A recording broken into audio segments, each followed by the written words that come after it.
betrayal, it's an incredible flattening of reality.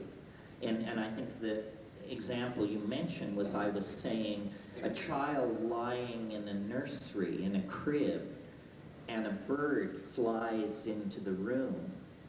And for the child, this moving, fluttering thing of light and sound is a miracle that has many, many dimensions to it.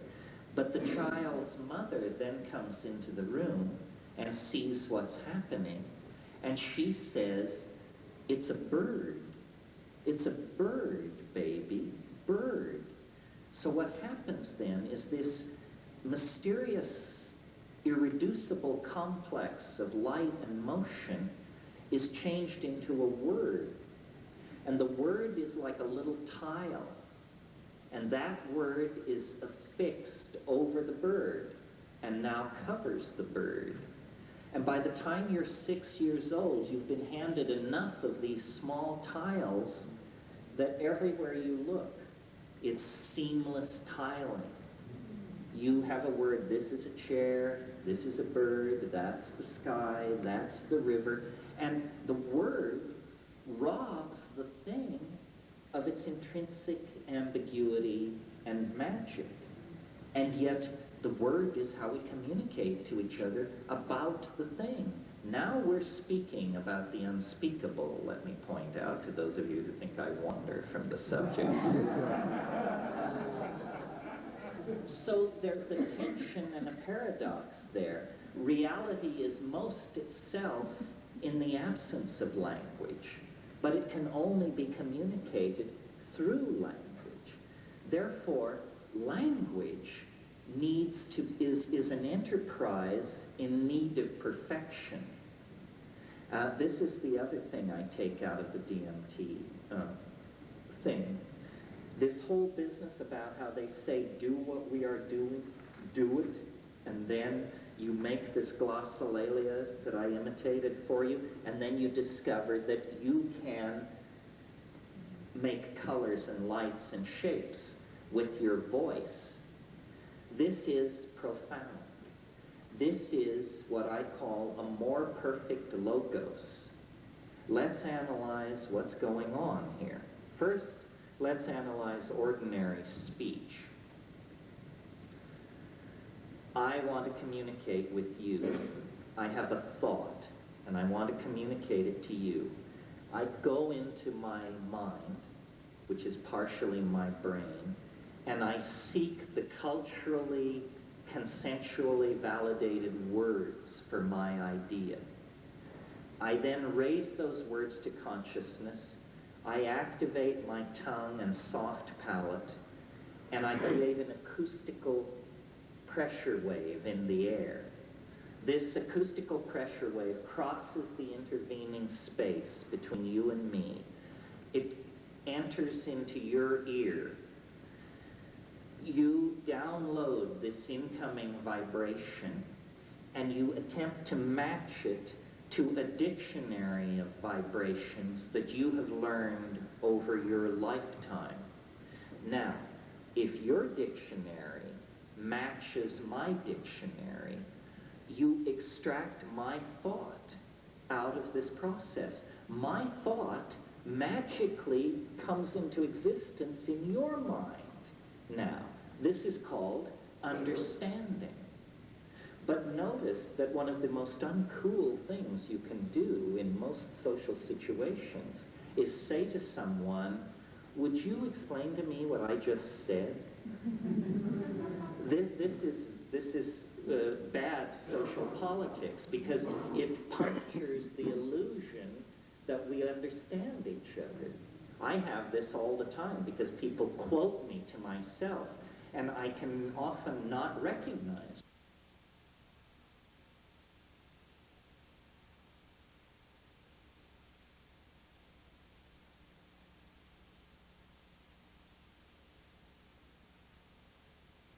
Now, notice, let's go back to the DMT flash. The elf creatures, the tykes, I call them, the tykes are using small mouth noises, but they make things you can see. And notice that there is a tremendous gain in coherency.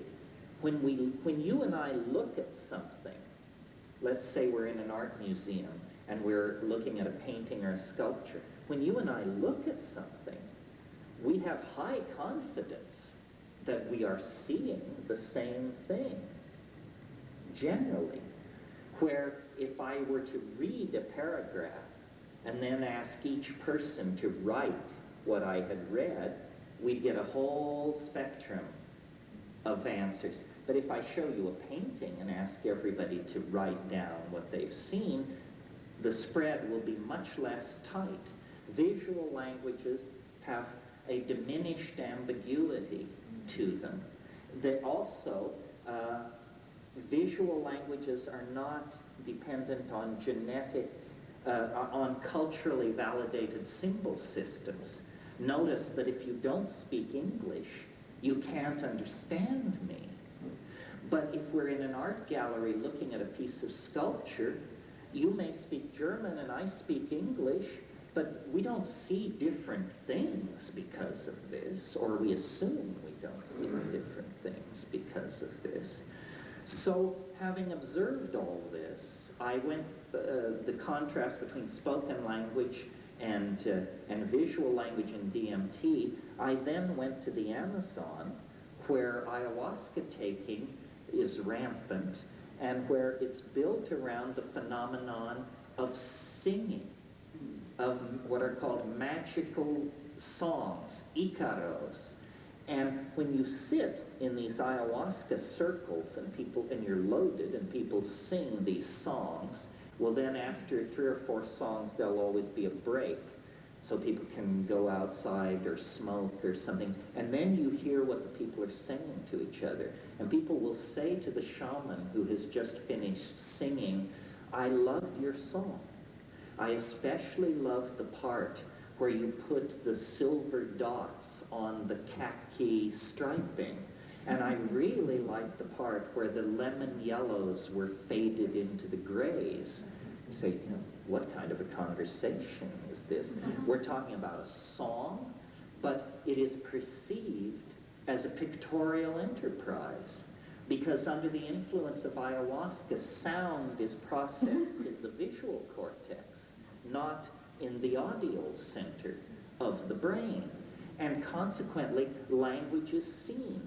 This is why ayahuasca has a reputation for being a telepathic drug. It is a telepathic drug. But telepathy doesn't mean you hear what I think. Telepathy means you see what I mean. And we unconsciously prioritize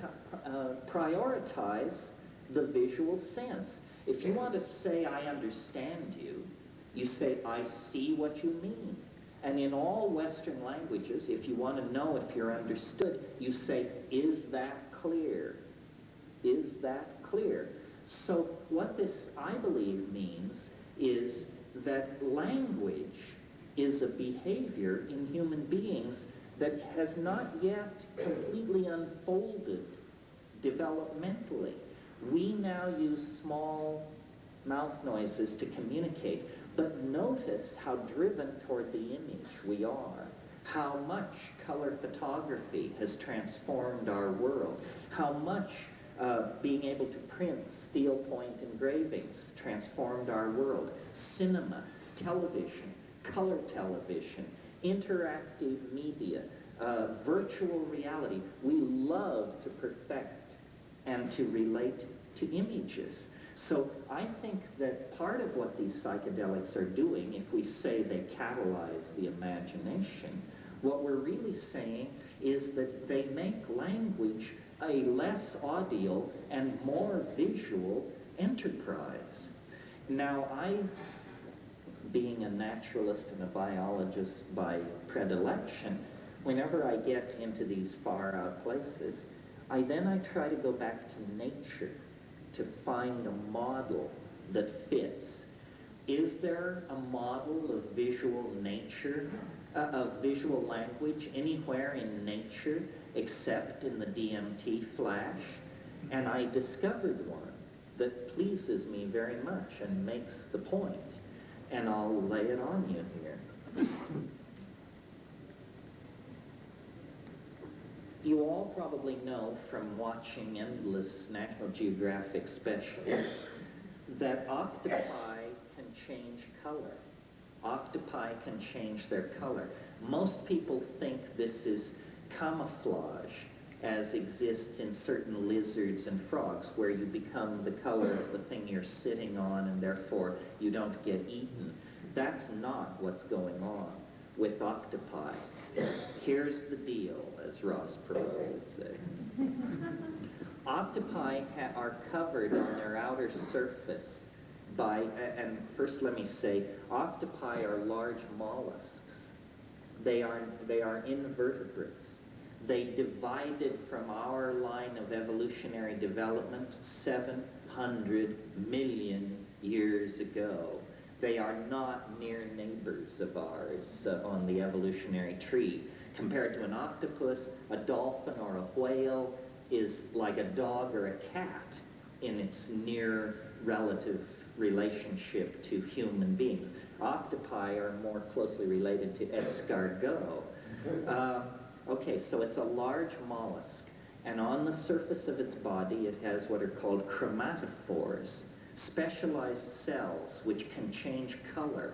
It also has the ability to change the surface of its skin from rubbery, shiny, and smooth to goose-pimpled, wrinkled, and rugose.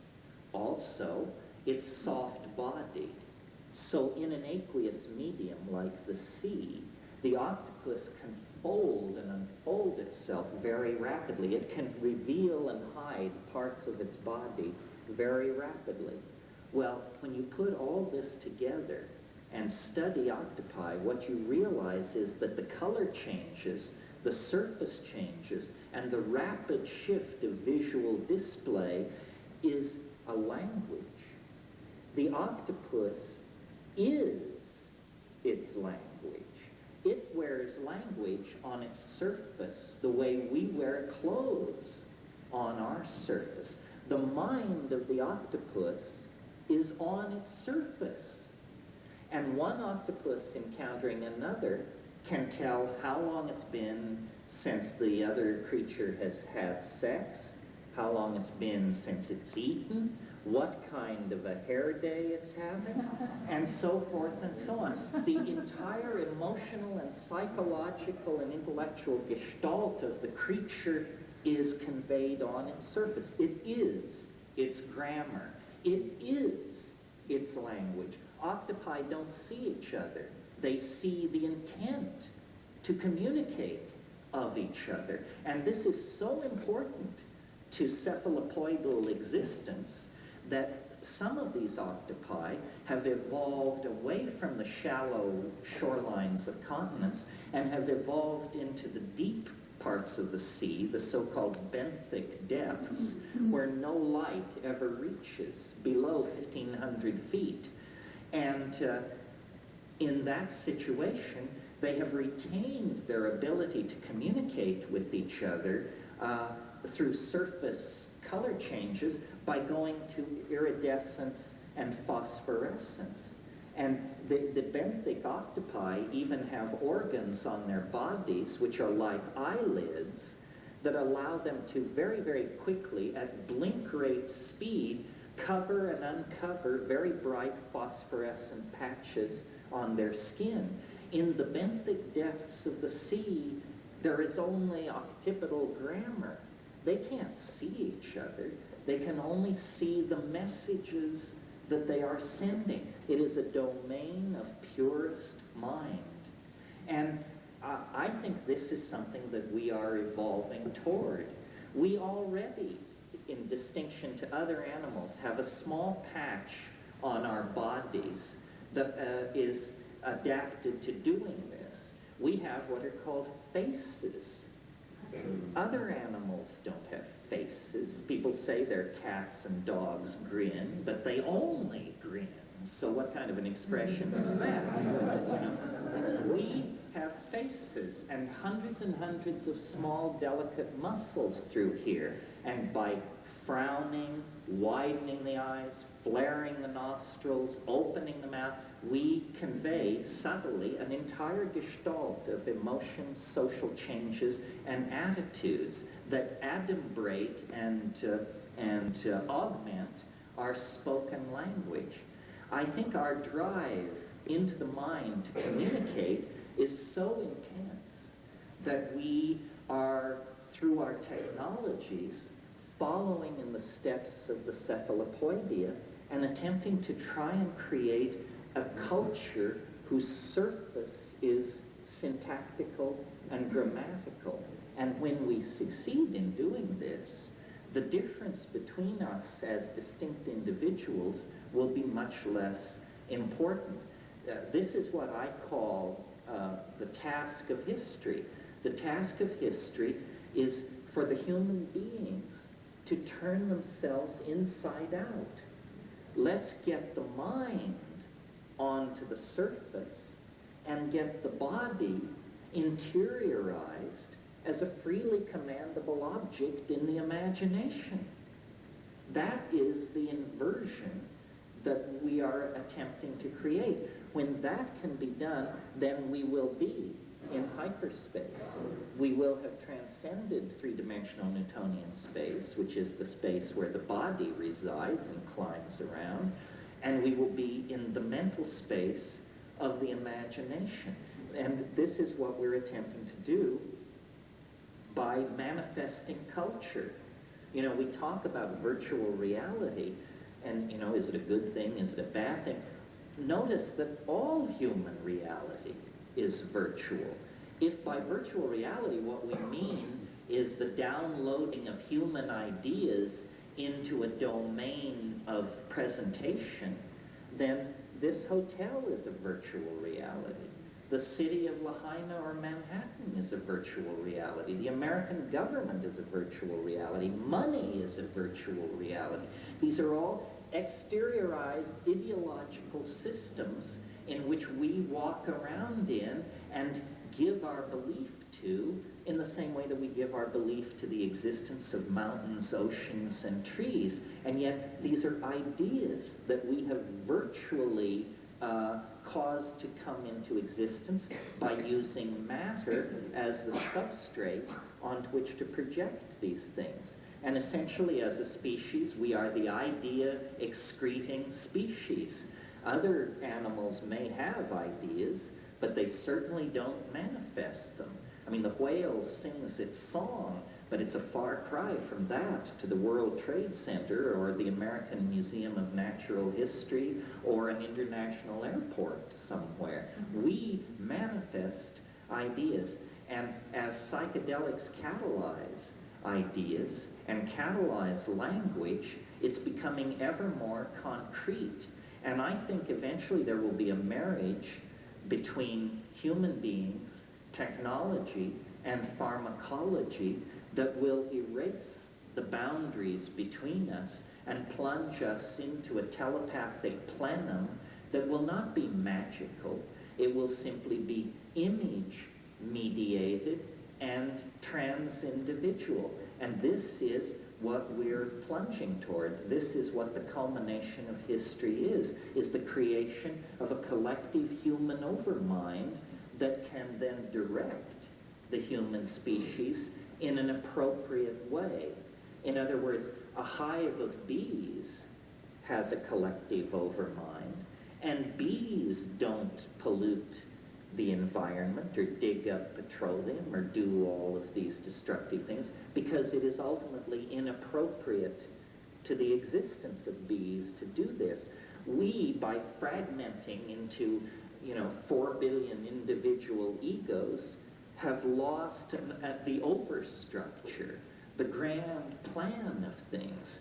And this is how it is possible that we can be damaging the earth and looting our children's future. We are not planning for the life of the species in a coherent way, and this is because we cannot communicate to each other sufficiently the nature of the problem and the path toward a solution. And here is where the psychedelics come in. They will connect us to the Gaian mind. They will connect us to each other. They will connect us to transverbal styles of communication that are beheld rather than heard. And in so doing, they will create of us a superorganism that is worthy of the human enterprise and worthy of the effort to rarefy and condense spirit that is going on this planet. The pieces of the equation, human beings, psychoactive plants, technology, are all now on the table. And it's simply a matter of being aware of what is possible and assembling the pieces and putting them together and creating a new kind of reality. That's what we're talking about. It's on its way, but it needs to be guided by psychedelic intent and by a consciousness of the real intrinsic worth of human beings. Well, that's enough for this morning.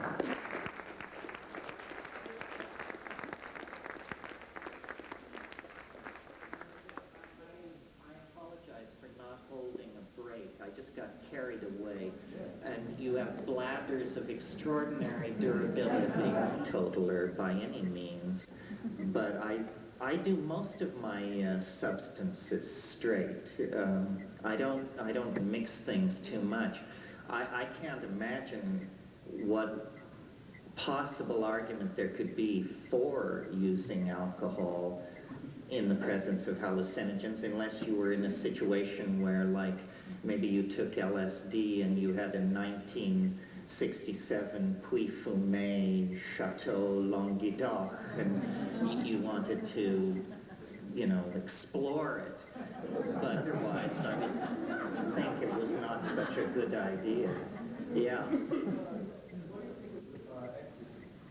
What do I think of ecstasy? Well, that's a complicated question. Well, first of all, I think that it's, in terms of its psychoactivity, it has a definite role to play in getting people in touch with their emotions and their interpersonal stuff. However, most psychedelics, if you believe it's going to give you an insight into your personal dilemma, it will do so. I'm suspicious of all synthetic drugs simply because we don't have enough data. In other words, you know, MDMA has not been taken in great amounts before 1975. So we don't know what the long-term consequences of exposure to it is.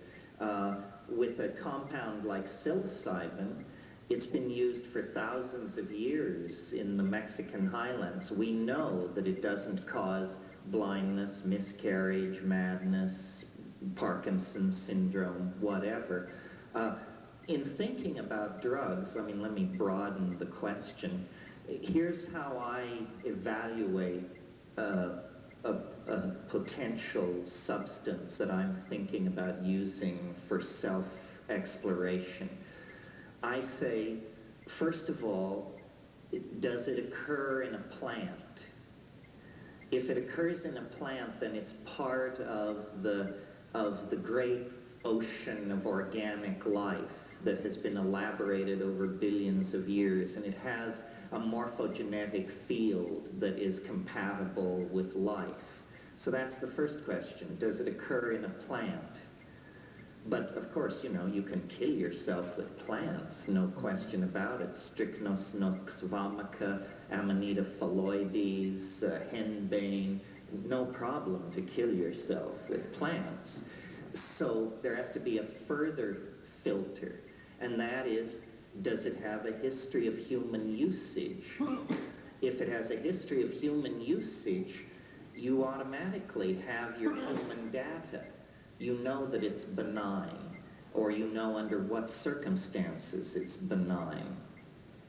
And then thirdly, and this is the more narrow of the filters, I think it should have an affinity with ordinary brain chemistry. We don't want to insult the physical brain any more than you want to hit your thumb with a hammer. We don't want to put something toxic in the brain. So the least toxic things are those most structurally akin to neurotransmitters. So that leaves DMT and psilocybin, LSD to some degree. These things are very closely related to serotonin, the main neurotransmitter running the brain. So strangely enough, if you apply all these limiting filters to your choice of substances, you will still be left with the best and the strongest. I don't think that psychedelic sophistication consists of having taken every drug there is. What it consists of is having a deep relationship with the substance that you personally have found to be the one that fits your psychology and somatology most comfortably. So, you know, there are numerous substances that I haven't tried because I don't think we need a new drug. I think if the things we have are perfectly adequate to any conceivable task or goal in this domain. I mean, we don't need hallucinogens more powerful than DMT, so forth and so on. Returning to the question of MDMA, it is true that it has a visible impact on microfine structures of the nerve called dendritic spines, and at doses that are not greatly higher than the effective dose. So that's a cautionary note. MDMA is in the family of the cyclicized amphetamines, which also include MDA and mescaline, which is a naturally occurring compound. But all of those compounds have the kind of profile that would cause a pharmacologist to want to be cautious. And let me explain a little pharmacology here to you. Pharmacologists have a concept that they call LD50. Now this is a nasty idea, but you should assimilate it anyway. LD50, LD stands for lethal dose. LD50 means you have 100 mice and you give them dose X and half of them die. That's the LD50. That dose is the LD50. When 50% of the animal sample dies, that's the LD50.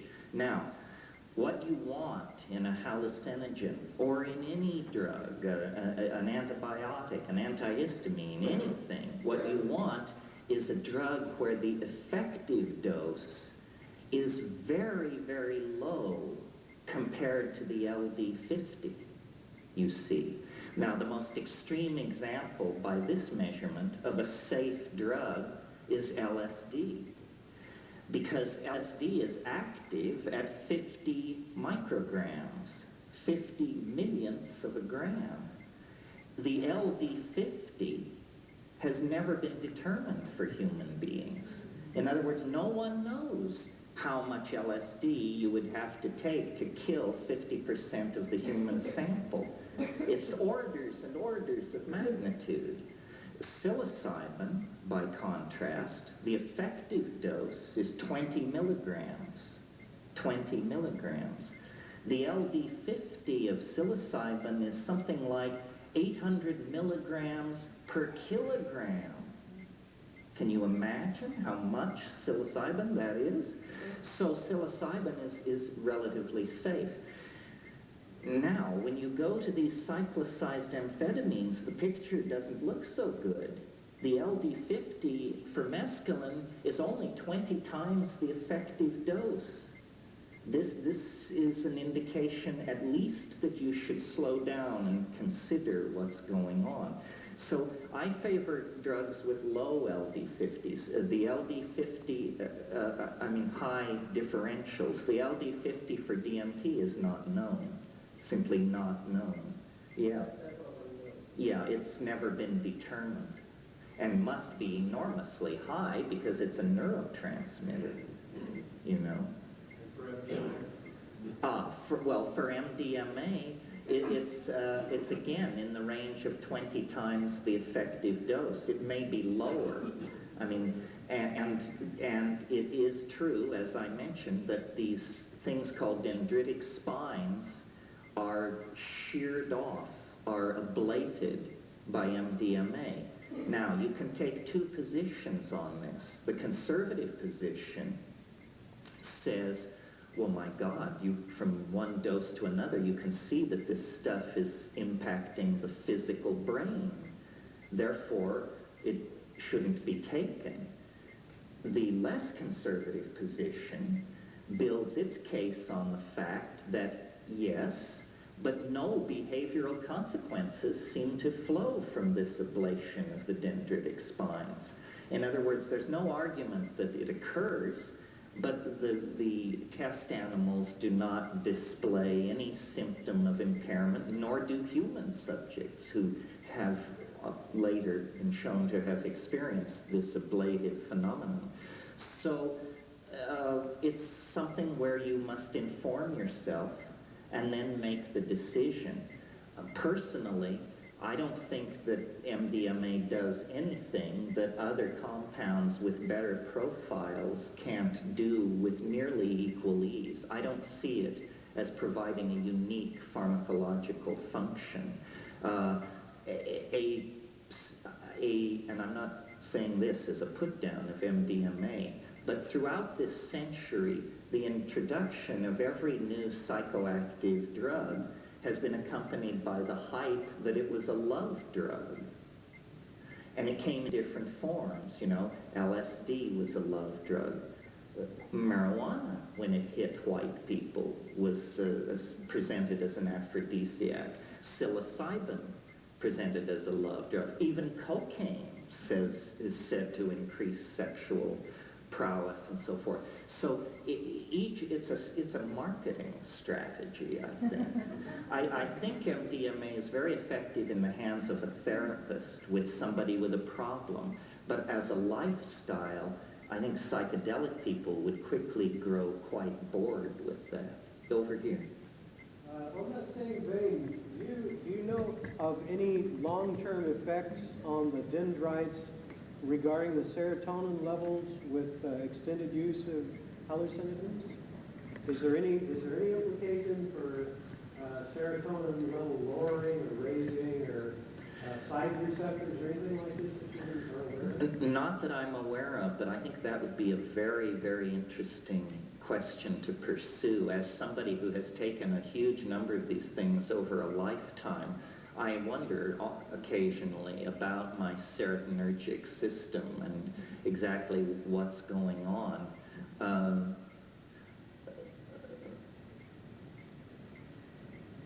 This leads to a sort of a peculiar topic, this whole thing about the serotonergic system. Last night I didn't get to it in my talk. I talked about salvia divinorum, but it was actually only one of 4 items on a list called new developments.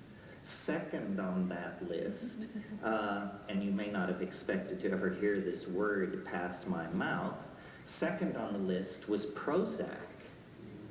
Prozac is, first of all, remember, if you haven't taken a drug, your opinion is worthless, even when it's a drug you don't like. Prozac targets the serotonergic system in exactly the same way the hallucinogens do. And here's how it works. When the nerve fires, the synaptic cleft is flooded with serotonin. Normally, that serotonin is immediately uptaken into the synaptic vesicle. In the presence of Prozac, it is not reuptake.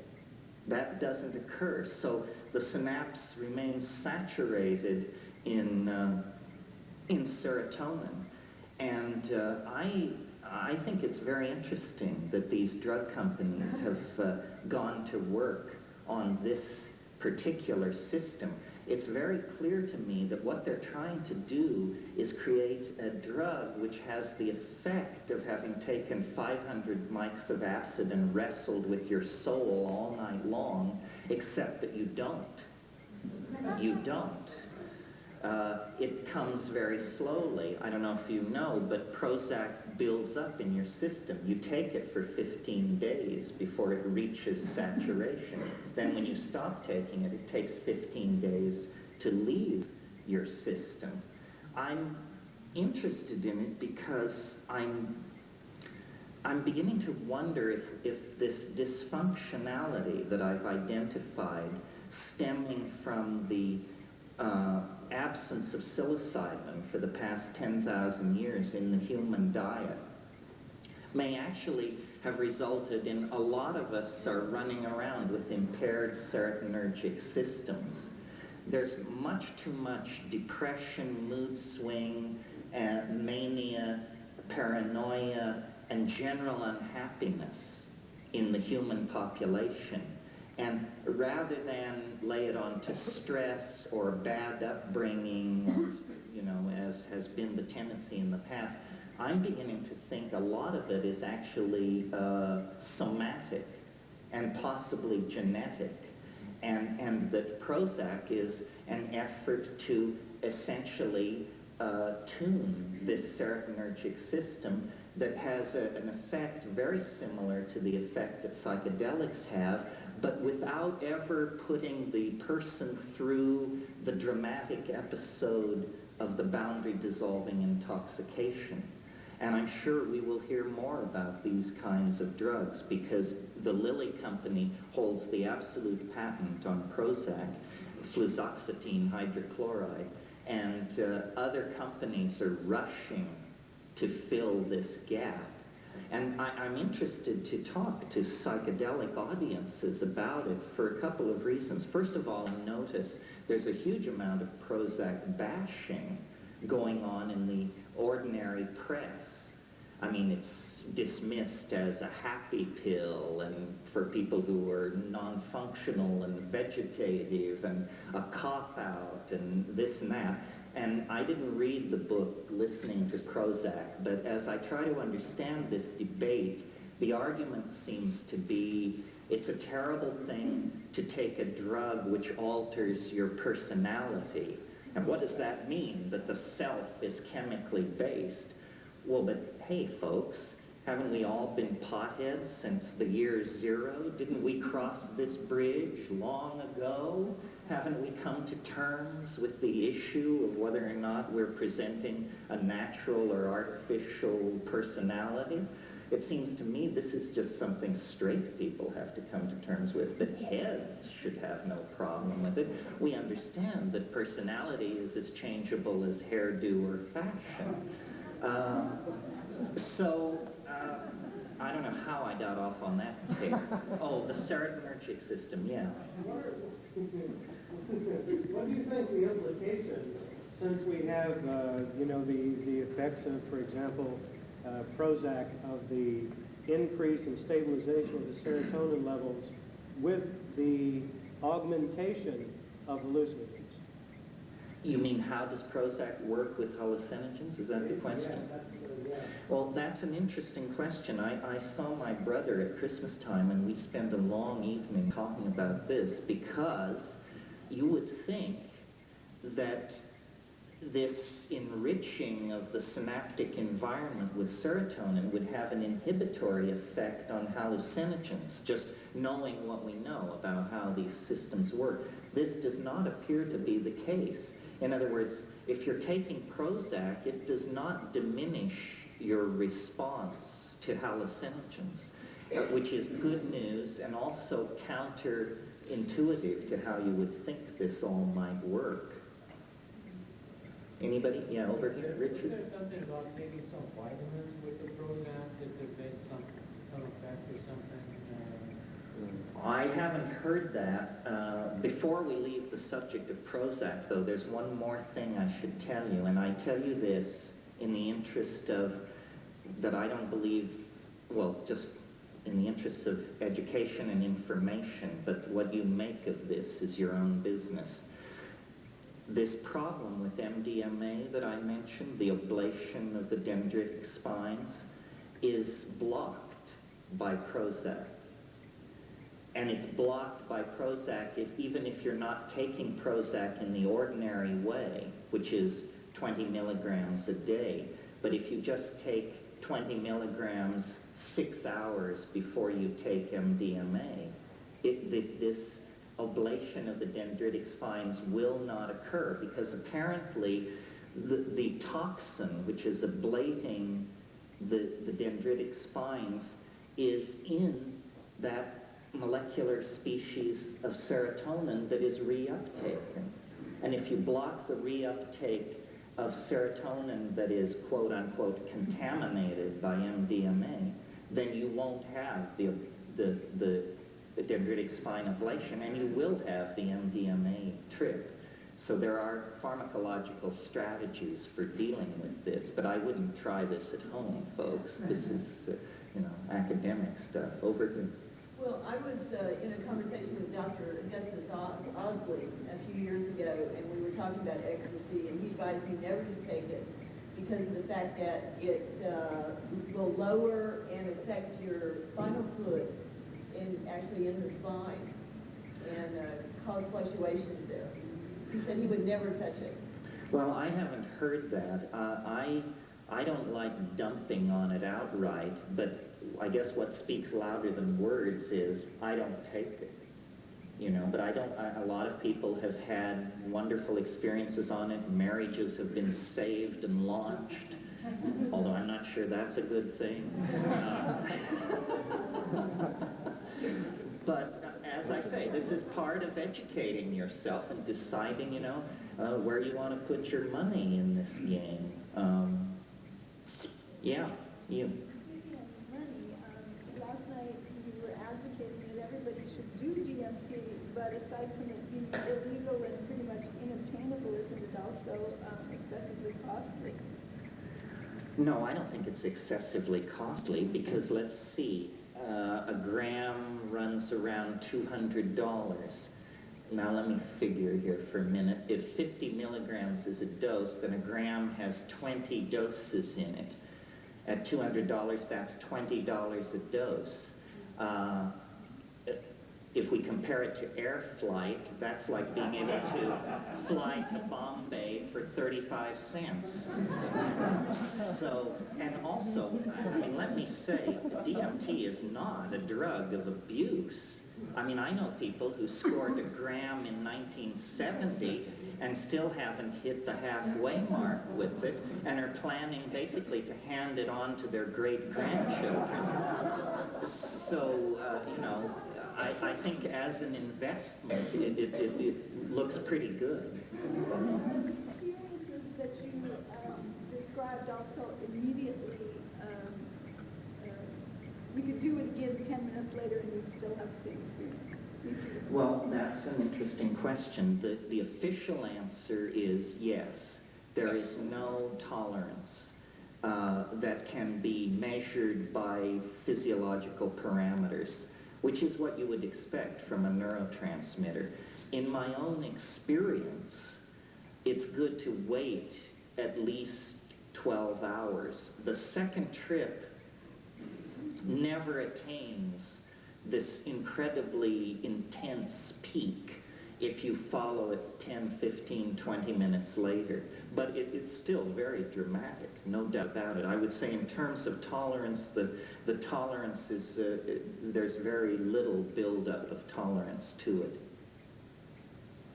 said you had a list of 4 new developments. You gave us 2. Oh, let me go back to my notes from last night. Oh, well, I did mention a little bit about the third item, which is these ayahuasca analogs.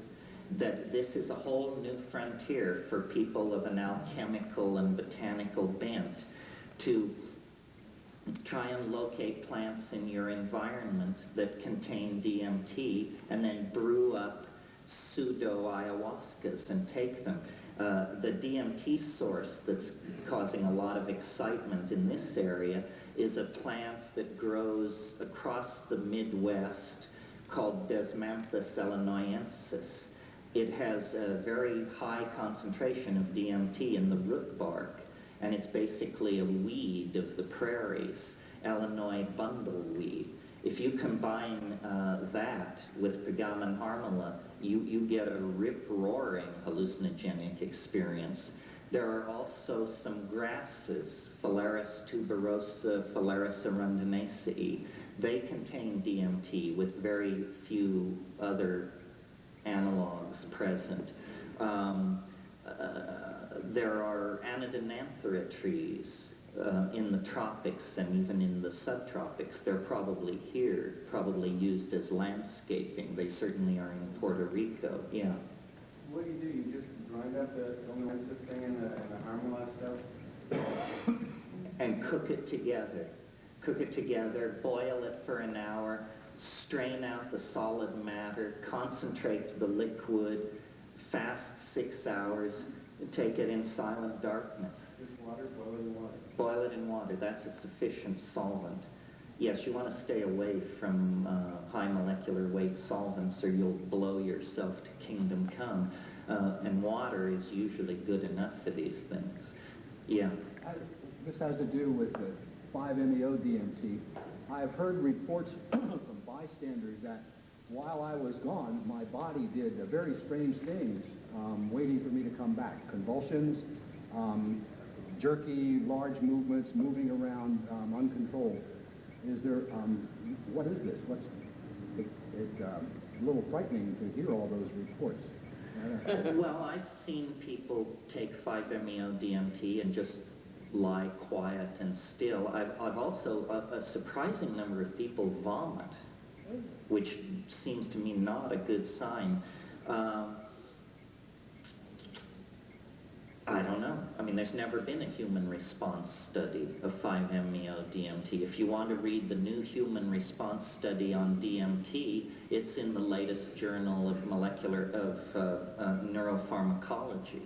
A 20-page review article, fascinating stuff. But this twitching that goes on, the presentation that people give on DMT can vary widely. I told you about the lady who had the full body orgasm. That was definitely, I've only seen that once, but I have seen people do squirm, they do moan. Some people yell like crazy, which is very disconcerting. I mean, it presents you, the facilitator, with this crazy problem, because here they are howling to beat the band, and you don't know whether you should say, you know, please stop, or you don't want to interfere with their thing, but you're thinking, you know, if somebody comes to the front door, can I pass this off as sex, or what is going on? People do carry on, and I suppose I'm the worst of all, because when I do it, I have come, it didn't used to be this way, but now I almost always pass over into glossolalia and just spontaneously articulate this language-like phenomenon. I can't stop myself. It's so sensual or orgasmic to do it that it just seems the natural. But, you know, people watching it, it's alarming to people. I mean, when I did it this morning, I do it briefly and it has a humorous intent, but if you're in the presence of it for 5 minutes, it begins to raise certain questions that are disquieting. Know what I mean? I'm sure you do know that. Yes? Your voice? Oh, it's not. It's been released on CD. The CD they were selling last night called Alien Dreamtime, I think cut 4 is is me doing glossolalia for about 600 people backed by didgeridoo and synthesizer last February at the Paradise Lounge in San Francisco. Of course.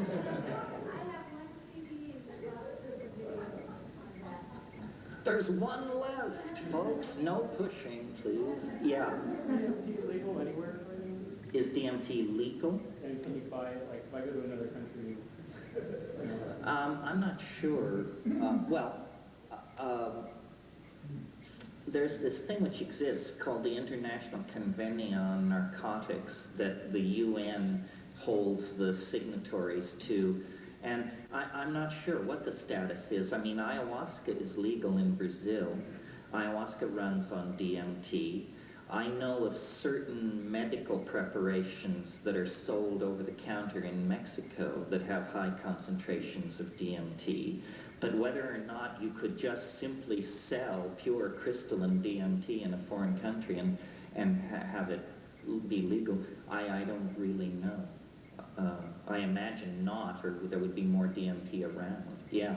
Use those medical preparations from Mexico as a source of DMT? You could for an ayahuasca analog. You could, yes. I'll tell you what it is. I can't remember what it's called. It's some 11-syllable word like Chihaxwaxicuatl or something like that. But it's for burns. And it's a brown powder, and it's made from the roots of Mimosa hostiles, which is traditionally listed as a DMT source in the pharmacopoeias. So that is a possibility, yeah. Yeah, up here, let's get in the back. What's the chemical name for the toadstool? 5-methoxy-DMT, 5-methoxy-dimethyltryptamine. Yeah. Could you get into like the effects of DMT, smoking it while you're already on like an MAO inhibitor or on another drug? And are there any people who are into this, doing experiments, saying what happens when you're on one and doing the other, or anything like that? Or most people who are in the mind like, oh, we're doing DMT? Well, maybe you should hold forth on that. No, well, I used to, in the 60s and 70s, I was very keen to prolong DMT trips. And one strategy that we hit on was to smoke it at the height of LSD flashes. Now this seems to me somewhat reckless and hairy-chested, but on the other hand, many of you are young, so... And it does prolong it, it does change it. I mean, some of you have heard me tell this story. I was in Berkeley one Thanksgiving, and I was the manager of a rooming house, and everybody had gone home for Thanksgiving.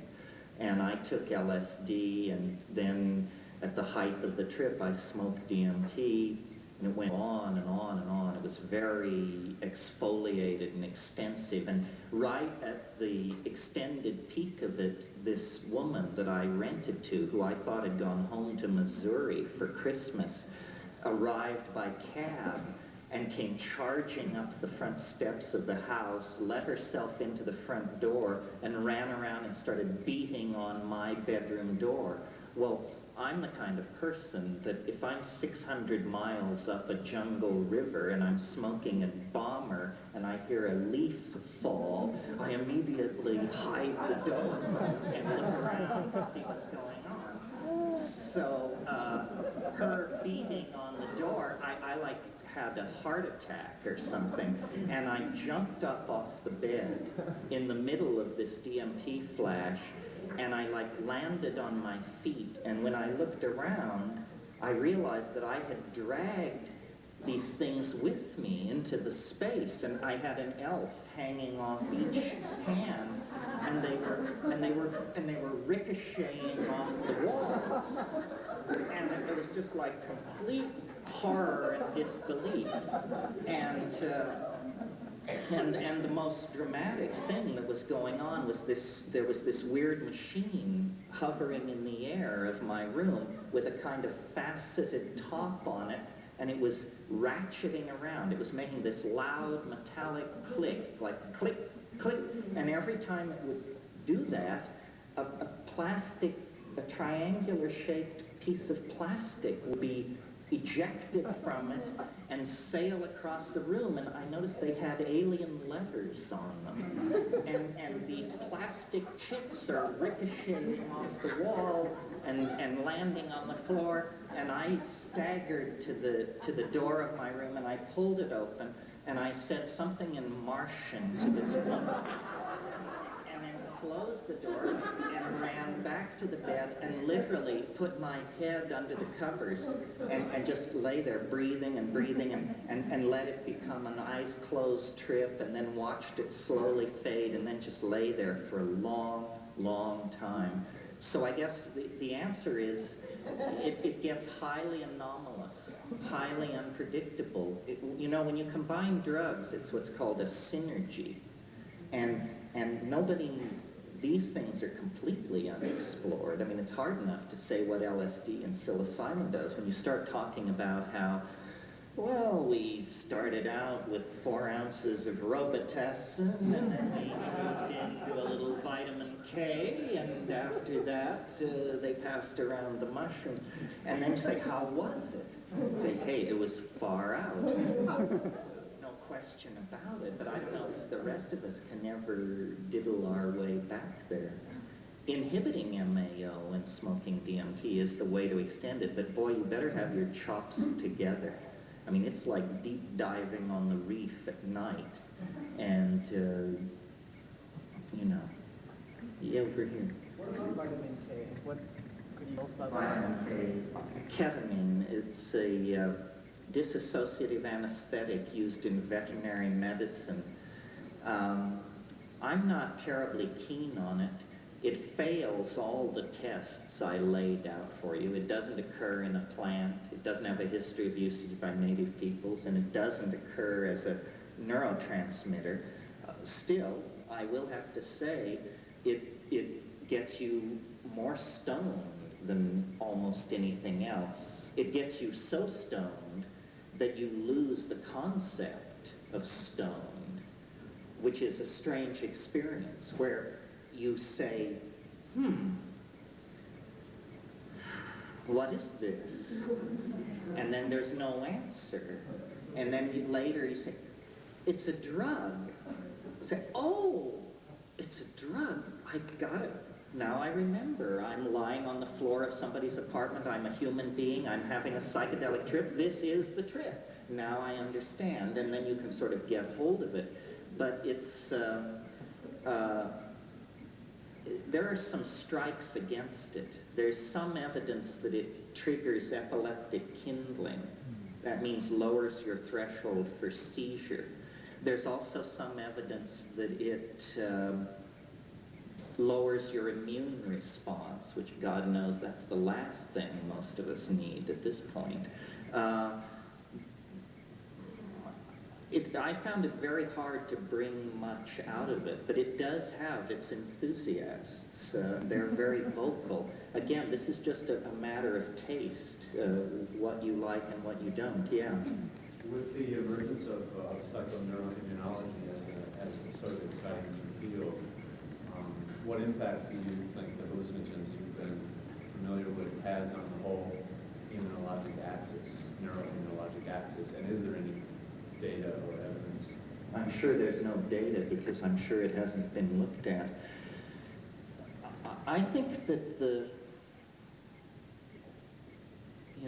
place where natural laws might break down is inside the human body, because the human mind is such a peculiar adumbration of natural law. I am a rationalist, actually. I mean, my opinions are based on, I am a rationalist, and I'm a show-me kind of guy, and I don't believe in miracles. Nevertheless, I have seen things which suggest that language is primary and reality is secondary, and that there are ways to make the world be what you want it to be.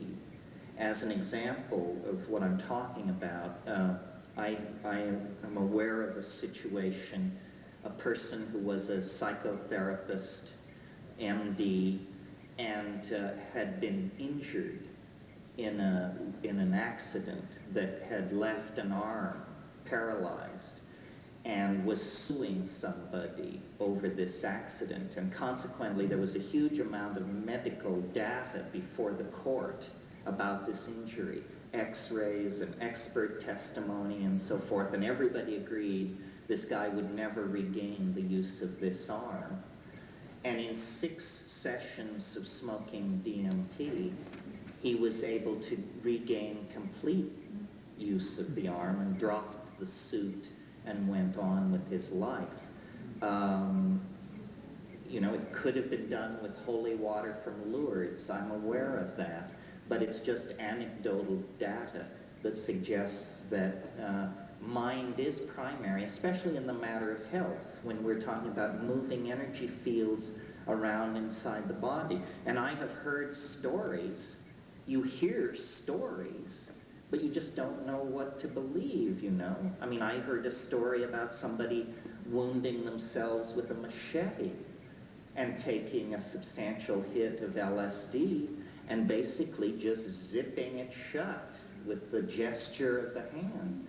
But, you know, unless you see it, if it contravenes reason, I don't think you want to believe it. You don't say it doesn't happen, you just say, you know, I wasn't there. Yeah. What do you think of Ibogaine is the 4th item on my list of exciting new developments. How do you spell that? Ibogaine. Ibogaine is an alkaloid, a hallucinogen, an indole, an authentic member of the family, about which very little is known. It comes from the root bark of an African tree and is the basis of a religion in Gabon and Cameroon and the Congo called Bwiti, where the style of taking it is very similar to the approach to ayahuasca in the Amazon. You could almost say it's an African equivalent, folk analog to ayahuasca.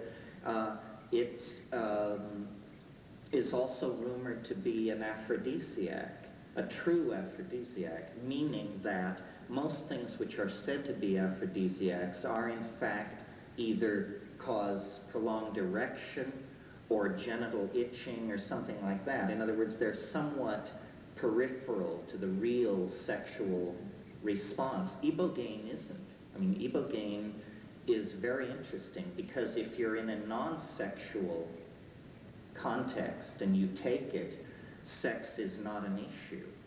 But if you are in a situation where making love is an option, then this stuff is deep water and opens up ahead of you and is an extraordinary enhancer of performance and perception.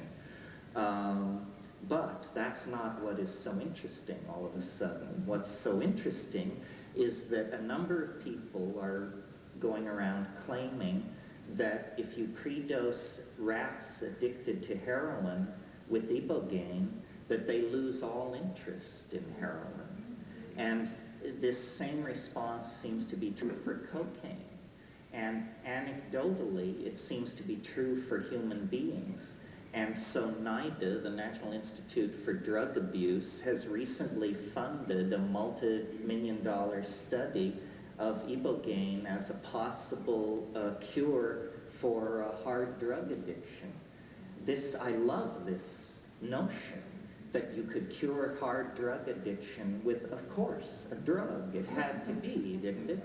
So we'll see where this leads. In any case, you should know, since probably few of us have a heroin problem, that this is a great hallucinogen and a great enhancer of sex, and very little is known about it.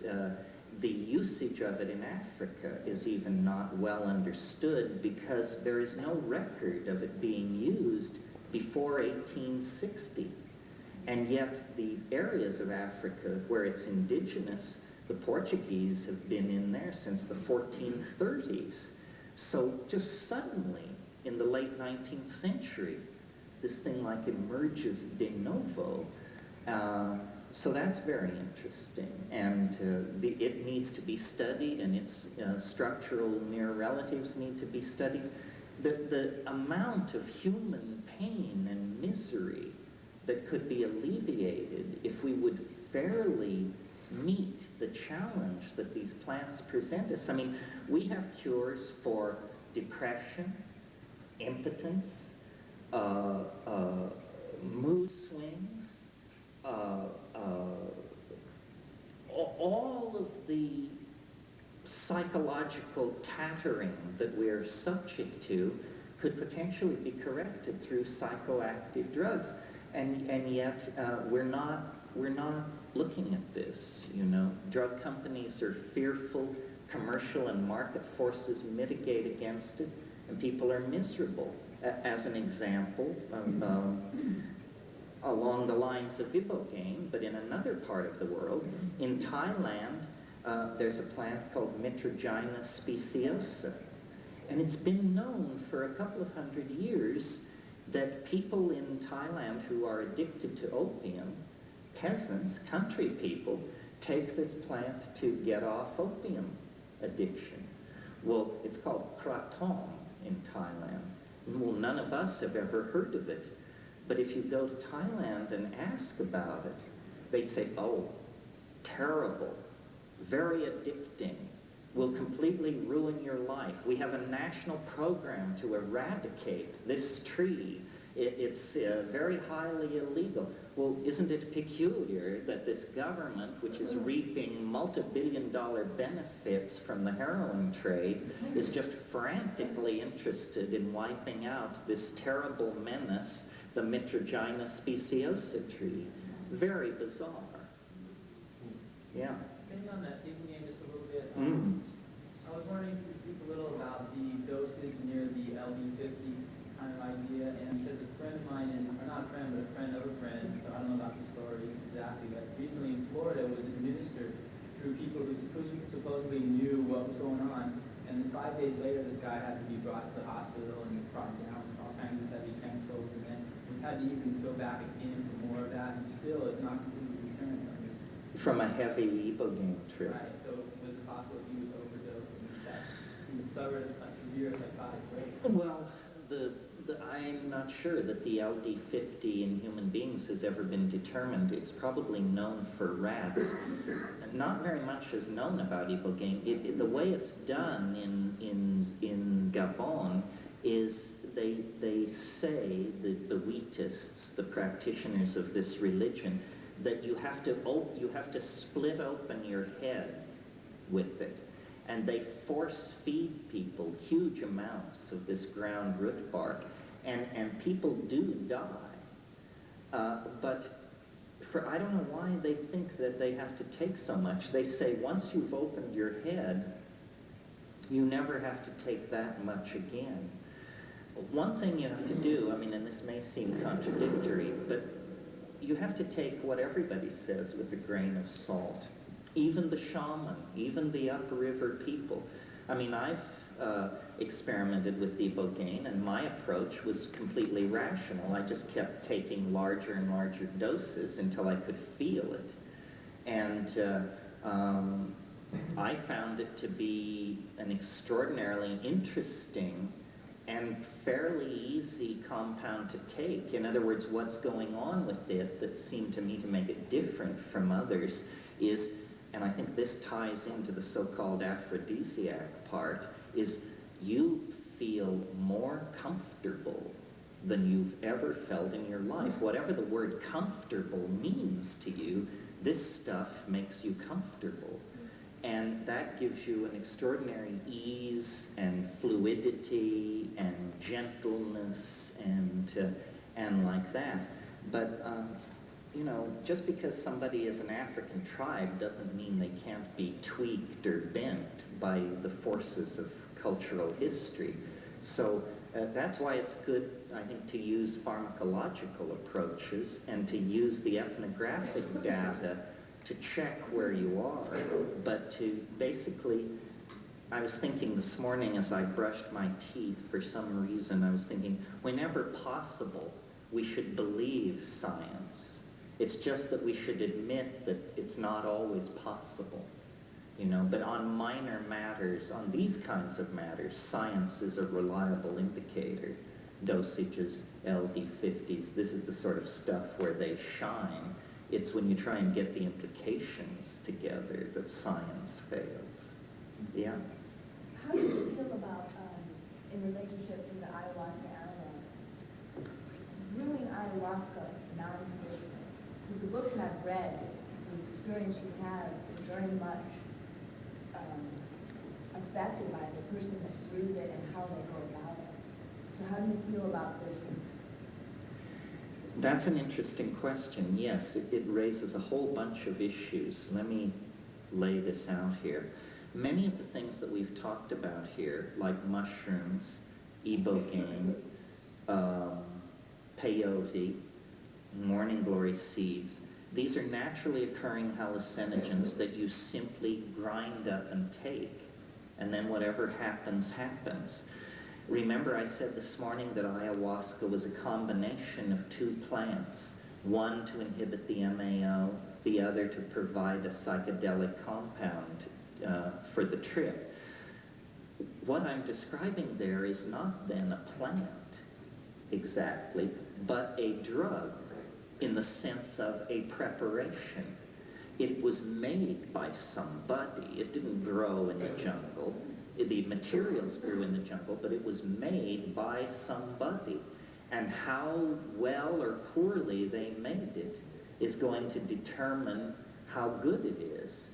And so then we come to the question you asked, the question about what about non-traditional brewing of ayahuasca? Here again, this is how I rely on science. It is not simply true that the most primitive, most bare-assed, most upriver people are the ones you can trust. That's actually a kind of racism, an unconscious form of racism. The shaman that you're looking for may be a naked Indian, but it well could be a mestizo living on the edge of a huge city in the Amazon. It is not necessarily the most primitive level of culture where the highest level of understanding resides. I've taken ayahuasca all over the Amazon, and it's different every time. And it's different because the people make it differently. And there are many dimensions to this problem. I mean, imagine, here's what you've got. You've got a bottle of brown liquid that it's taken you 12 hours to make, and it's worth 120 soles, let's say. Well, now if you cut it with water, 50%, you now have 2 bottles of brown liquid, each worth 120 soles. The temptation to water it is great. Also, just like here, there are a lot of people who are into shuck and jive. There are a lot of ayahuasqueros whose goal, I think, is to get just a little bit buzzed. They're not really going for the gold, you know. They really don't want the reality obliterating experience. So you have to sort all this out. And quite frankly, you know, unless you're very well connected, you'll drink a lot of swill before you hit the main vein. I certainly did. And then once I came out of the Amazon and to a place where I could work on the problem of ayahuasca in a legal environment, my farm in Paraguay, I had the shaman's recipes, but I proceeded as though I didn't. I just started making it stronger and stronger and stronger until I got it the way I wanted it, and manipulating both components. And when I got it exactly the way I wanted it, then I brewed it according to the shaman's recipe, and then I compared them and saw that they were roughly equivalent. But the guy that I learned to make ayahuasca from really made his stuff stiff, and so I was able to duplicate that. Some of you may know the books of Manuel Córdoba Rios, or the books of S. Bruce Lamb about Manuel Córdoba Rios. In the Rio Tigre and beyond, there's a story he tells about going out collecting rosewood oil, which is something you have to go way into the jungle to get, and it's probably an ecological atrocity to collect it at all, but let's leave that out of the picture for a minute. Anyway, they were collecting rosewood oil and came upon some very uncontacted people who invited them to take ayahuasca with them. And they did, and it was garbage. And after the whole thing was over with, he said, you know, you guys don't know what you're doing. Let me show you how I make it. And he made it for them, and they were ready to enshrine him as a cultural benefactor. He said, my God, 10,000 years we've been doing it wrong. You showed us the right way. So you never know who knows. Yeah. I wondered if you have had any experience with the Solanese, particularly Datura. That's an interesting family to talk about. This is a slightly different chemical group. The question is about the Solanaceae, which are the Daturas, the Brugmansias, the arborescent Daturas with the big pendulous hanging flowers that are used by landscapers.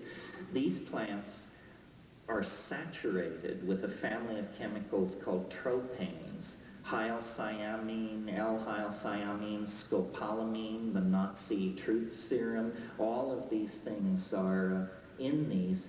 And those of you who have read the early books of Carlos Castaneda, there's a lot in there about Jimson weed. This, well, these are not indoles, these are tropanes. And they are psychoactive and interesting. I don't know how much is to be learned there. It seems to me it's a path of power, and it's also a path of danger. They're quite peculiar, and it's hard to keep control. It's the drug where people invariably tear their clothes off and run into public. I mean, I don't know why they do that, but just over and over again, you hear stories of people taking their clothes off and then going into public. My period of Datura experimentation is somewhat in the past. In Nepal, there is Datura metal, which is the conspecific species to Datura metalloides in North America. And we would grind it up and take the seeds, and it's freaky. It doesn't teach you about higher consciousness. It sort of leads you into a world of twilight confusion and magical and somewhat demonic forces. As an example, I mean, here's what happened to me. I took this stuff, and I was sitting alone in my room at Bodhanath, and there's this, you're waiting, right? You're waiting for this drug to work.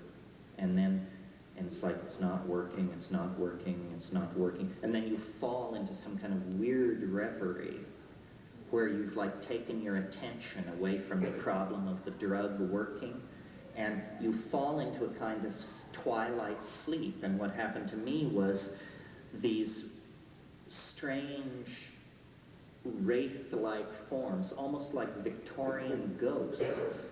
These wraith-like forms were flowing in through the window, vaguely female, and each one was carrying a large sheet of newsprint. And as my head would fall into my lap, these pieces of newsprint would float down into my lap, and I would find myself reading words. And as I read the words, amazement would begin to take hold in my mind, and it would cause me to jerk out of this state, and then there would be nothing going on. You say, it's not working, but what was that? Then I would fall back into it. It would happen again. The other thing then, later in the trip that happened was, and this was a little more disconcerting, I would like briefly lose consciousness, and then come to and discover that I'd thrown my leg up around my neck and I had my arm, and I was into one of these trips, you know. Say, okay. Very carefully uncoil yourself and lay back down on the mat, and then 5 minutes later it would happen again. And this maybe happened 10 times. And I thought to myself, boy, I'm sure glad there's nobody here to see this, because this is exactly the sort of thing that gets people riled up and they assume you're dying and that something has to be done. Where if you're alone, you know, you either come through it or you die. But in any case, you avoid a fuss. And then the other thing that was interesting, and this is a typical Datura story, you always hear these kinds of stories, was I was neighbors with an English guy. And to get to the John, you had to go through his bedroom. And he had also decided to take Datura that night. And though he and I were friends, we both had an interest in this French woman with a ring in her nose named Angelique. So finally I had to go to the John. So I walked into Dave's room, and as I passed the bed, I saw that he was actually in bed with this girl. And this caused a complex emotion in me. But I went forward and I went to the John and took care of all that. And then when I came back through, there they were again. So then I went back to my room and finished off the trip. And the next morning, when he and I were comparing notes, I said, well, Dave, it looks like you edged me out in the matter of Angelica, because I saw you last night.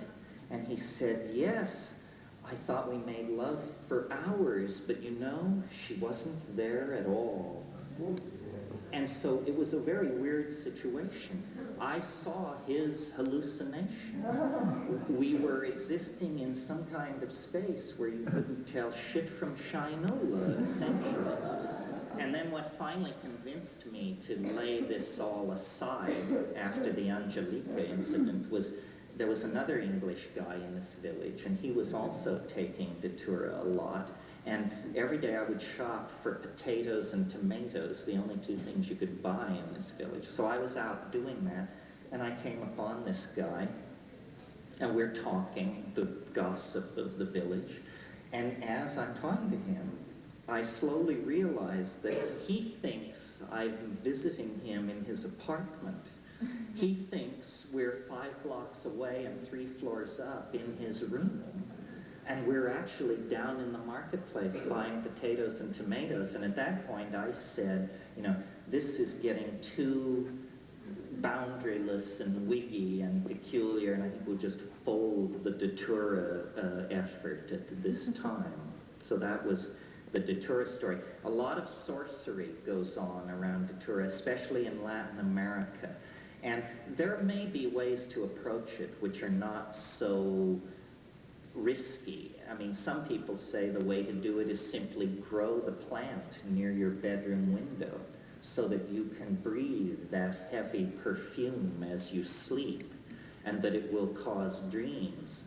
Other people say, you know, you don't take it internally. My God, it's too strong for that. What you do is you take the leaves or the flowers and you make a paste, and you rub it on your third eye before you go to sleep, and then you just lie there and let it absorb.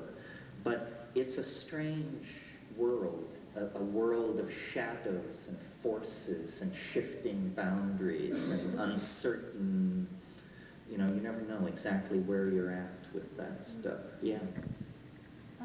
You had said earlier that mushrooms are pretty gentle on folks who haven't done them a lot, and I just wanted to ask you, the second time that I did mushrooms, they were a lot of fun for the first third of the experience. And then the last 2/3, it was like entering this abyss, this great area of hollowness that was so empty.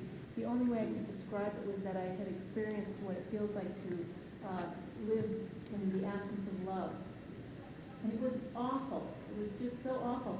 And so I'm trying to decide whether somebody can possibly had put something into these mushrooms because it doesn't seem like your normal mushroom trip to me.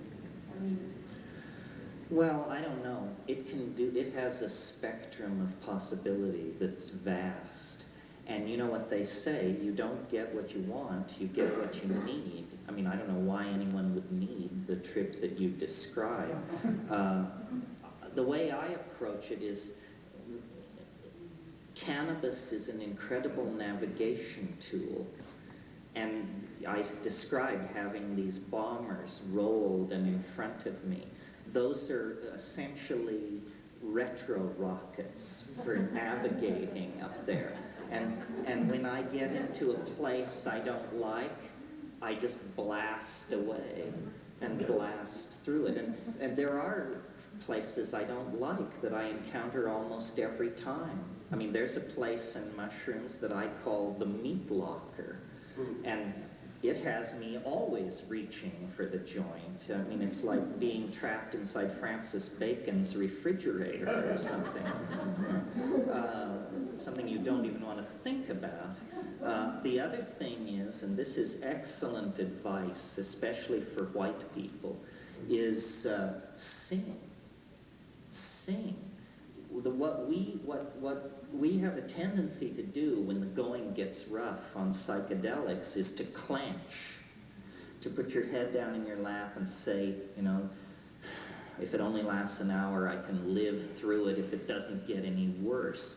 This is not the way to meet it when it goes dark. The way to meet it when it goes dark is to pull yourself up, sit in full lotus, and begin to sing. And begin to push oxygen through your body and begin to chant and take hold of the energy and take responsibility for the space. And behind chanting and cannabis, you can find your way past almost anything. I had heard your tapes down in Mexico in the past few months, and you mentioned in it that Don Fidel was like a country doctor, you would say. And he had mentioned that the big power of ayahuasca, the medicine, is where the big trees were. I was wondering what that is. And then also other ayahuasqueros that do more than just what you might call be a country doctor. They might be more into getting in touch with the spirit or the source. Yes, well, there's a poet in Peru named Cesar Calvo, and he wrote a book a few years ago called The Three Halves of Imo Mosho. And Ken Symington, who some of you know, I think, has translated this and is dickering with inner traditions to publish it. And it is the most amazing book about ayahuasca that I've ever read. I mean, I think Cesar Calvo is a candidate for the Nobel Prize because besides the fact that it's about ayahuasca, it's literature. It's not this horrible namby-pamby New Age narrative stuff. It's real literature. And what he does is he carries you into the world of the ayahuasqueros. And these guys are cosmic clowns. I mean, they're part of a network that stretches through time and space from who knows where to who knows where. They're cosmic jokesters. And he makes it very real. It's the best thing about ayahuasca I've seen, and I hope it comes out. I think, I mean, the way Don Fidel functioned, and this is what shamanism is about, is we tend to think of it as being this great-souled explorer of the unconscious. That's part of it. But the primary function of a shaman in a traditional society is to cure. They cure. And, you know, make of it what you will, you can read 12,000 pages of Carlos Castaneda and nobody cures anybody of anything. It doesn't seem to be about that. But shamanism at the village level is about curing. And then the extraordinary power of the shaman comes because he's outside the set of cultural values. Everyone else is living inside the illusion of witotoness, or Boranus or something like that. The shaman is a sophisticate. The shaman is primarily simply a human being because he has dissolved his boundaries so much that he sees under the cultural wiring of the particular culture that is in. That's how you do magic, you know? You do magic by being able to step outside the set of cultural expectations of the people that you are doing the magic for.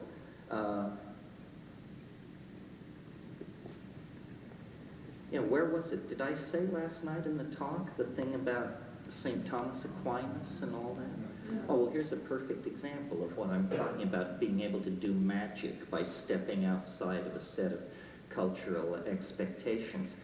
Thomas Aquinas, this great doctor of the church, St. Augustine, also great doctor of the church, to prove his saintliness, they would come to him with books of theology, people who wanted to test his sanctity, and they would open the book in front of him, let him look at it for a few minutes, and then close the book. And lo and behold, he could tell people what was written in the book. And people fell down dead in the presence of this. They couldn't believe it. He was apparently the only man in Europe who knew how to read silently. That was the essence of his magic. Everyone else in Europe, presented with a page of scripture, would have to say, in nomine domini tuum et regnum confiat voluntas tuum. Okay, here's what it says. He could go, all right, here's what it says. And people were knocked off their feet by this performance. Magic. Because he had deconditioned himself from the cultural values, and so he could do something that appeared miraculous but was in fact utterly trivial. And a lot of shamanism rests on this. I mean, shamanism is essentially sophistication.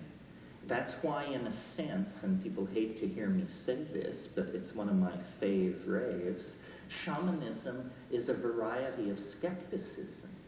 Shamans don't believe things. Shamans propagate beliefs. You know, they understand the provisional nature of belief. They build castles in the air of language that other people assume to be ferroconcrete and steel. And this is a great talent, a great thing. Yeah. I heard a report, and I hope you can confirm it or deny it, about a conference of which Sasha Shulgin and you were attending with FDA representative, and Sasha was asking, you know, why the hallucinogens weren't rescheduled, and the reports were that the FDA representative said that they were suggesting that they be rescheduled. First of all, did this really take place? And second of all, what do you see before us in terms of rescheduling for research on the hallucinogens? Is there any light at the end of that particular tunnel, do you think? Well, first of all, the incident you described, if it happened, I wasn't there. I haven't been at a conference with Sasha since the IT8 conference in Prague 2.5 years ago, and certainly nothing like that happened there. Rescheduling? I don't know. It's such a complex question. I mean, see, we think, or, you know, some of us think, that if we could just convince them that these things are important and good, that they would reschedule them. That's preposterous. They know what they are. They're perfectly aware of what it is. These scheduling laws are not there to keep you from jumping out of third-story windows. The whole thing is a little more complicated than that. Drugs are an incredible source of money for clandestine and covert intelligence operations. They are, in fact, the last major source of money. Where are you going to get a quick $1 billion if you need to destabilize a Southeast Asian country? It's not easy to push together a quick $1 billion off the books. There's only one business in the world that can do that, the dope business. And you know, criminal syndicalism, both government-sponsored and self-organized, has been using drugs as a foil for a very long time. If we were to make drugs legal, the major consequence of that, from the point of view of the people who rule this planet, is that it would be very hard to finance clandestine covert operations to influence the course of governments and history. It turns out it has nothing to do with what drugs do to you. It turns out it's a money issue, you see. So I don't really see it changing. We got a red light flashing up there during the rest of this. It's a firelight. Well, there's the door. Please don't trample each other. What was that sound, by the way? Reverb. What? Reverb. Reverb. Spring reverb. Yeah. I'd like to bring us back to ayahuasca. It seems like such a deep subject. What have been your experiences of extreme, like just extreme terror, and then real positive brilliance? Like maybe you could share some personal experiences. Well, the thing about ayahuasca that is so remarkable, I mean, each one of these substances has something about it that's remarkable. The thing that's so remarkable about ayahuasca is that it causes a synesthesia. It allows you to see sound. And this relates to what I was talking about this morning about visual languages. When you sing on ayahuasca, you're in a paint program of some sort. I mean, you make a tone. It's an iridescent blue ribbon that descends in the darkness and hangs there in the air. You switch tone and you can lay down a chartreuse line right next to it. Then you start singing.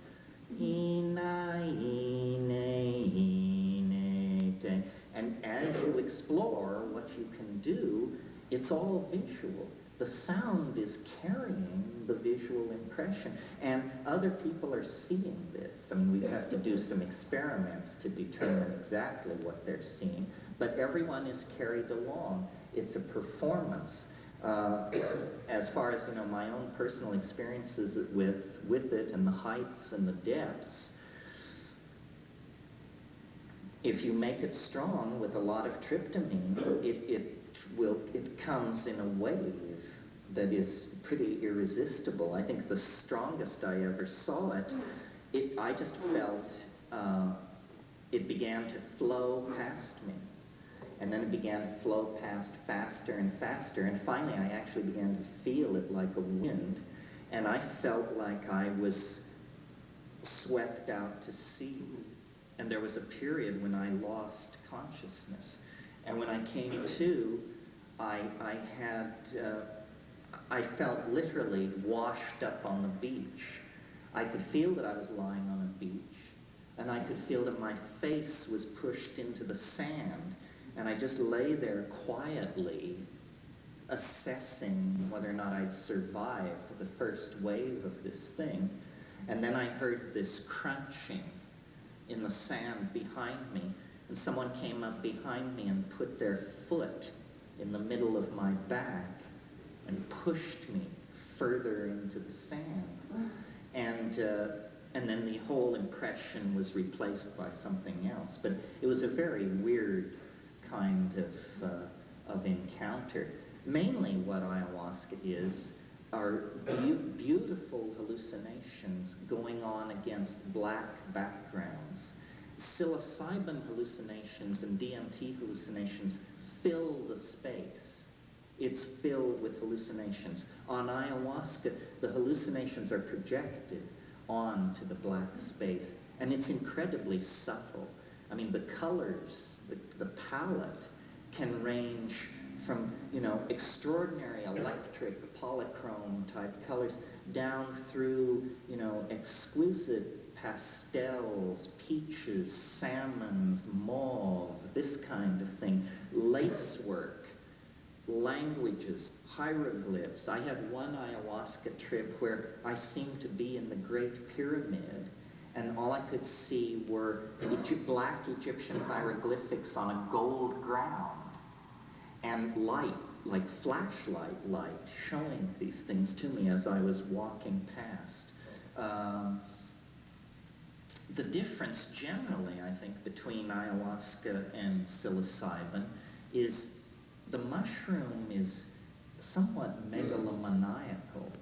It's all about the end of human history, the collective departure from the earth, enormous machines from another dimension, galactic destiny, you know, trumpet fanfares, the last days, the liftoff, the breakthrough. It's like that. Ayahuasca is not like that at all. Ayahuasca is about rivers and animals and birth and death and affection and social tension and struggle and the earth, simply. I mean, and it's extraordinary because they're so chemically similar, and yet the emotional feeling is very, very different.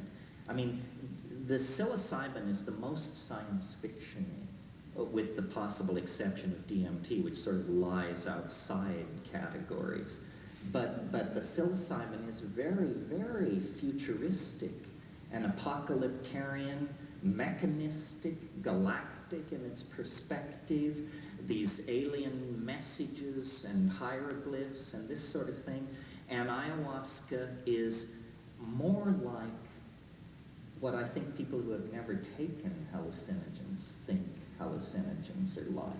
In other words, beautiful, undulating patterns, emotions moving through you, revelations of heartfulness, resolutions to be a better person and to do better, and insight into your own life, your plans, not the kind of abrasive insight that LSD gives you, which is usually about recovering, you know, oh my God, X, Y, and Z happened to me in the past, but more, you know, where do I want to be, and who do I want to be, and who do I want to be it with kind of thinking. And the mushroom, as I say, has a much more general, it tells you things. Ayahuasca is like the eye of a camera. It's everywhere. It's everywhere. It's just a flying camera. And after a good ayahuasca trip, you just feel like your eyes are bugging out of your head. You know, you've been looking and looking and looking and looking and looking at stuff for hours under the influence of this. So it's a very different in that way. Yeah. Each time that I've taken it, I've always kept my eyes open and listened to the teachings of the guide or the master. And I found that by keeping my eyes open, I was able to really absorb more. It wasn't so much a trick, it was more of a tool. It felt more of like a teaching tool and also like a purification that was going on. And a few times that I would close my eyes, I felt then I would go off to another place in a more tricky way. So for me, it was more to keep your eyes open. Do you experiment both with your eyes open and closed, or do you prefer one or the other? Well, I'm pretty partial to eyes closed. I guess this just has to do with my personal biases and how I was raised. But to me, the proof that you are not dealing with yourself is the hallucinations. I know the contents of my mind, and I know what I can conceive of and what I cannot conceive of. And when I'm sitting there in silent darkness being showed thing after thing that I could never conceive of, I freely admit this can't possibly be coming from me. So, and a lot of people have argued with me about this and say, you know, you just set up this artificial value system, and then because you're into hallucinations, you diss everybody else's trip. Because, for instance, what LSD often does is it makes you think strange things. The mind rushes, and there's all kinds of ideas, perceptions, but not exactly visions. And to my mind, I'm just fascinated by hallucinations. I just think they're the most amazing things. They are as close to a miracle as I ever hope to get. I mean, where is that stuff coming from? You know, on a good mushroom rush, in 45 or 50 minutes, I have the impression that I see more art than the human species has created in the last 12,000 years. And where does this stuff come from? If I could capture a single 30-second burst, I could be Peter Max, Yves Saint Laurent, Salvador Dali, Pablo Picasso, and all the rest of them rolled into one. Because the amount of creative imagery is staggering.